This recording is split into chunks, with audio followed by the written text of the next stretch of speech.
James Madison said of his country in the early days, "The happy union of these states is a wonder, their constitution a miracle, their example the hope of liberty throughout the world." The USA was that example for many years, my friends, and I promise you we can be again. But today we're facing a threat to a future unlike anything seen since the days of the first revolution. There are 100 conspiracy theories that try and explain what's happened to us over the last century. All of us are trying to make sense of the same damning evidence, but I'm afraid that sometimes we see only the symptoms and not the disease. The disease is corruption, plain and simple. Corruption is a virus, always floating in the halls of power, ready to infect and spread among those whose immune systems are comprised by greed and blind ambition. This is the way it has always been, and our system of government was made like it, with a division of power among three separate branches of government, all constrained by limited scope and common sense principles.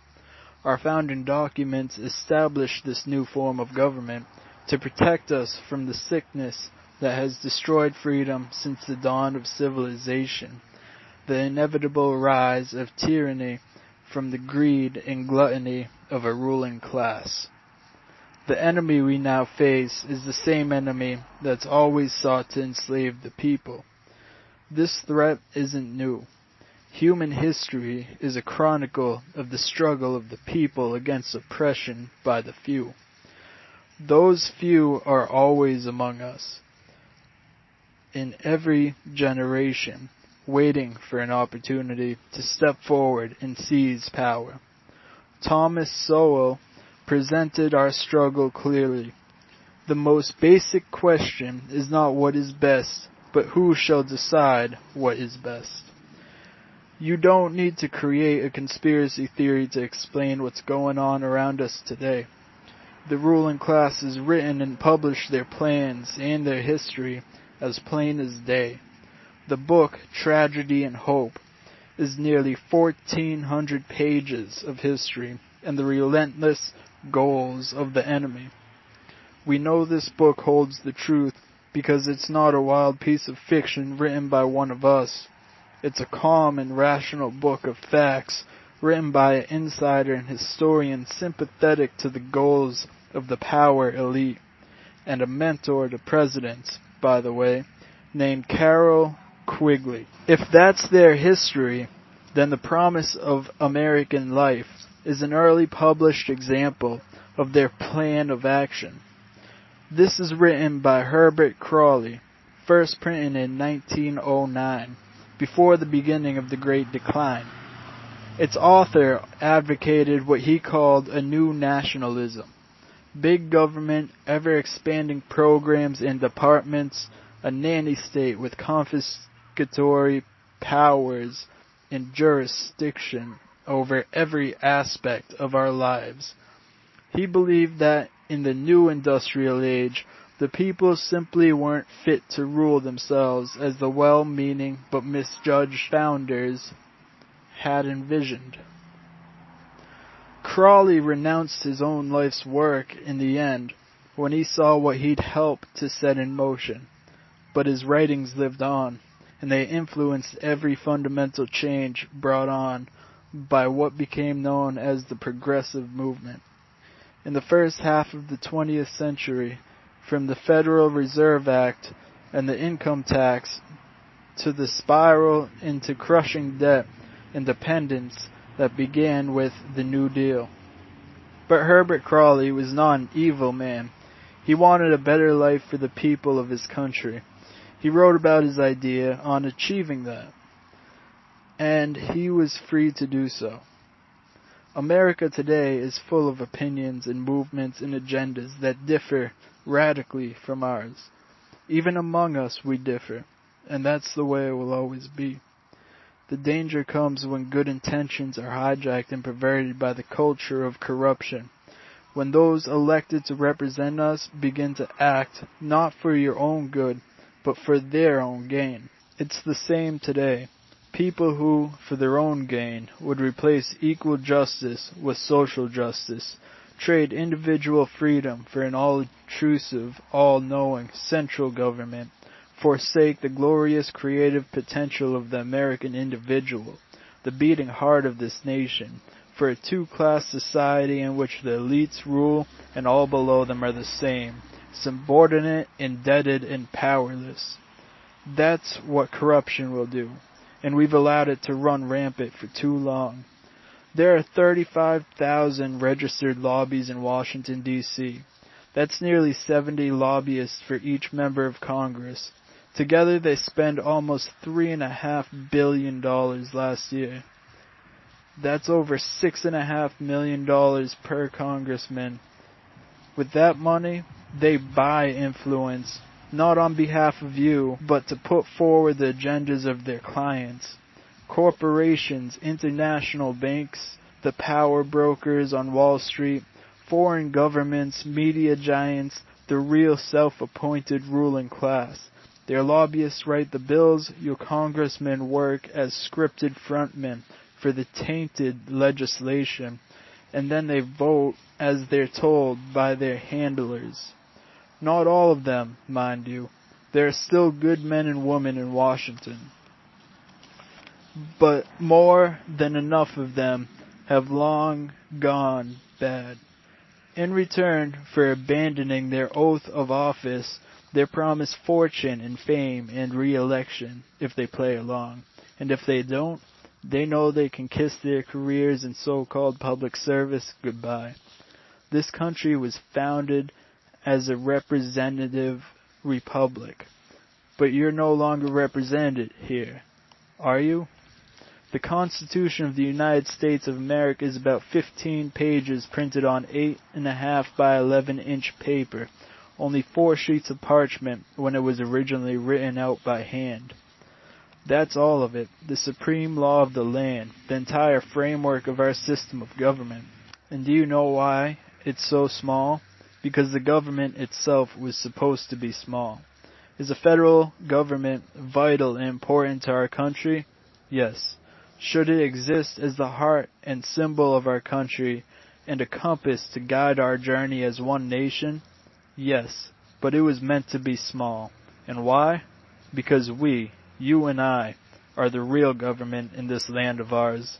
That's the forgotten truth that calls out to us from these few pages. What the founders knew is that governments go bad. That's why Thomas Jefferson told us that resistance to tyrants is obedience to God. They understood that evil, like gravity, is a force of nature. Corruption always comes. Like weeds in a garden, it infiltrates, gets a foothold, grows, and takes over. Keep watch, we were told. Keep the government in check, or this haven of freedom and opportunity could disappear in a single generation. And, my friends, we have looked away from our sacred responsibility for too long. We forgot our charge to keep eternal vigilance. And as we slept, another framework, corruption and ever-expanding, was being built to replace our founding principles the moment they grew weak enough to fail. And now we look around and find that our future has nearly been stolen away. Our representatives in the government swear an oath when they take office to support and defend the Constitution of the United States. But for many of them, these are only empty words. They never even consult the wisdom they've sworn to uphold. Once spoken, that oath is forgotten, and the Constitution of the United States never again enters their mind. The entire Constitution can be folded and carried in your shirt pocket, and may I recommend that you keep a copy with you if you don't already. But one volume of the Federal Tax Code is 1,400 pages. 1,400 pages, and that's just one volume. There's a whole bookcase full of these. 67,000 pages of rules and penalties and crimes for which you're all guilty until you prove yourselves innocent. There's no due process when the Internal Revenue Services comes to kick in your front door. And do you know why they made it so big? And why it gets bigger every year?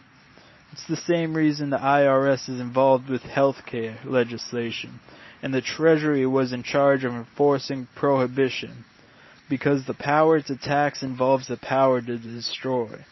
That's not my opinion. It's the opinion of the U.S. Supreme Court.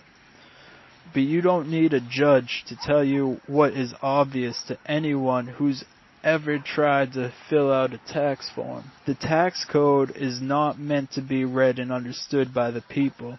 It's meant to shelter those who have taken power from us, and a weapon of selective enforcement to be used against anyone who dare to raise an opposing voice. The law is not for them. It's for you.